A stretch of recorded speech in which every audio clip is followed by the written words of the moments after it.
comic book fans. This is your host, Travis Collins, aka Duck Punch, and I am back for another episode of Duck Punch Comics. Here to review, this week only 8 books, sort of, I'll get to that in a minute, that came out last week, the last week of April. Got some really good stuff and a couple of rants, but we'll get to that. As always, we jump straight to our books. Up first, American Vampire number 4 fit. Can I talk today? American Vampire number 14. Good lord, I stink already. Oh, Skinner, sweet you card. As always, Scott Snyder, the writer, impresses with this series. There's a whole lot of little tidbits on here on top of a whole new crop of vampires. And unlike a great many comic writers out there, Snyder does a good job of making everything feel organic and not at all harried. Between the various parties all looking and I'm taking an interest in where things are going, I'm definitely looking forward to what happens in the next issue. Great stuff. Next, Captain America number 617. Okay, there might be some spoilers on here, so if you need to, skip a few about a minute ahead. Otherwise, you're in for what you're in for. Okay, this issue really messed with my head, because I can't really decide what I think about it. The first part of this issue, the part dealing immediately with Bucky in a Russian prison, was a great bit of fun. But then we got to the second part of the issue, which deals with Steve Rogers and his, again, spoiler warning, alright, his imminent return to the shield and winged helmet of Captain America. Look, I have nothing against Steve Rogers. I like the character. Oh, but I also like Bucky. And I like Bucky as Captain America. Now granted, we don't know what the future of Bucky is. But I feel like this idea of returning Steve to the role of Captain America is a step backward. His role as commander of the Avengers program works. Even more so, I think Bucky works as Captain America in a way that Steve doesn't. Steve is confident and in control and on top of his game. Bucky is unsure and often unprepared and continuing to look for his place in the world. It's much the same reason that I like Dick Grayson as Batman. Again, I have zero issue with Steve Rogers. And again, we don't know what the future holds for Bucky. But this rapid move to get Rogers back into the role, in time for the movie I might add, seems to me to be an adverse move. Whatever. Next up, Detective Comics number 876. Now, Scott Snyder is 2 for 2 this week with another great outing here for this series. One cannot read this series, Detective Comics, without being struck by how seriously the writer takes the word detective in the title. This feels more like a Sam Spade adventure than it does a member of the Capes and Tights Brigade. And the gentle interweaving of this particular quirky adventure with Snyder's other ongoing story with this comic dealing with James Gordon Jr. is both elegant and foreboding.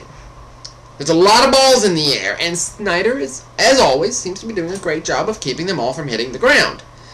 Get this book, Bat fans. You'll thank me later.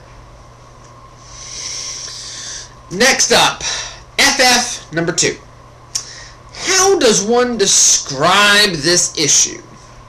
Now, on the surface, this is a hell of a lot of fun, with Doom being all sorts of doomy. But when you get past all the Latverian shenanigans, you suddenly realize that not a lot happens here. Which is something of a letdown and a continuing problem I have with a lot of Hickman's work. All fluff and no stuff, as it were. Still, I'm interested to see where things go from here, so I'm on board for at least one more issue. I just really hope it makes it worth my while. Next up, Fantastic... Oh, good lord, I can't talk at all today. I am out of it. Next up, Justice Society of America number 50. Y'all are just going to have to deal with me. I'm exhausted. Now, if you had asked me a year ago if I would be still reading this book, I would probably have told you no. But thanks to the downright heroic efforts of Mark Guggenheim and Scott Collins, this book is back to being one of the highlights of my pull list. And unlike most anniversary expanded issues, this is actually one big long story with a lot of little interrelated parts. But all the same, it's a fantastic read and a fantastic book. Great, great stuff. Next, Star Wars Legacy War, number 5. See, I got that one right. Meh.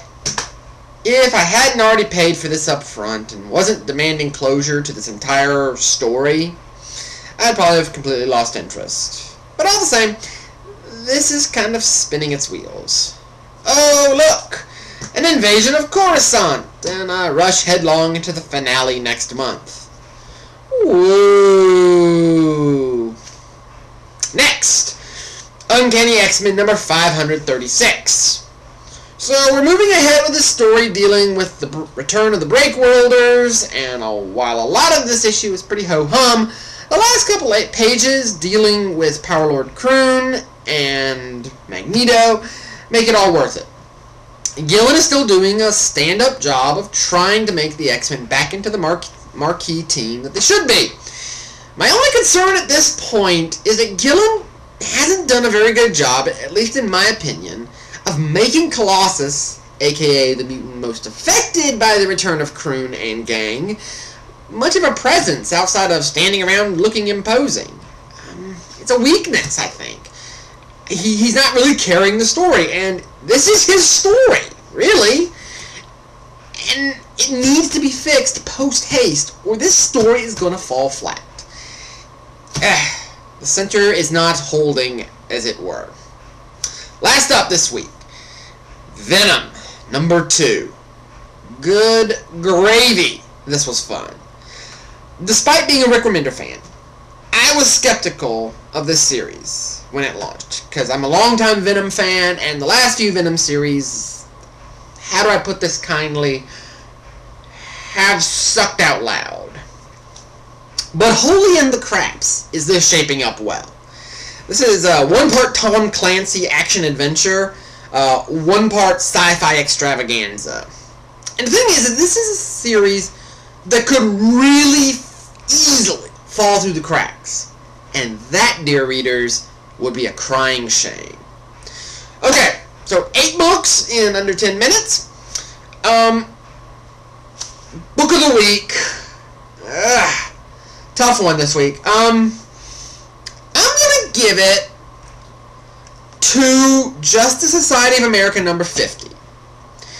In part because it was surprising there was an anniversary issue that didn't completely stink out loud, and partially because of the different art styles that all seemed to really work with what was going on. But close, like literally if Justice Society of America number 50 is number 1, at 1.1 is Venom number 2. Just great stuff.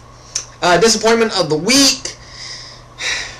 Gotta go with Captain America. Or rather, of these group, Captain America. Now that being said, tomorrow I will be posting another episode, a special episode looking back at Brightest Day and Justice League Generation Lost, which both wrapped up last week, finishing off this year-long, I guess for lack of a better word, event. A lot of stuff to talk about. We're going to do a retrospective and a full-fledged review of both issues. Should be fun, I hope. Anyway, tune in for that. As always, leave comments. Let me know what you thought. Subscribe!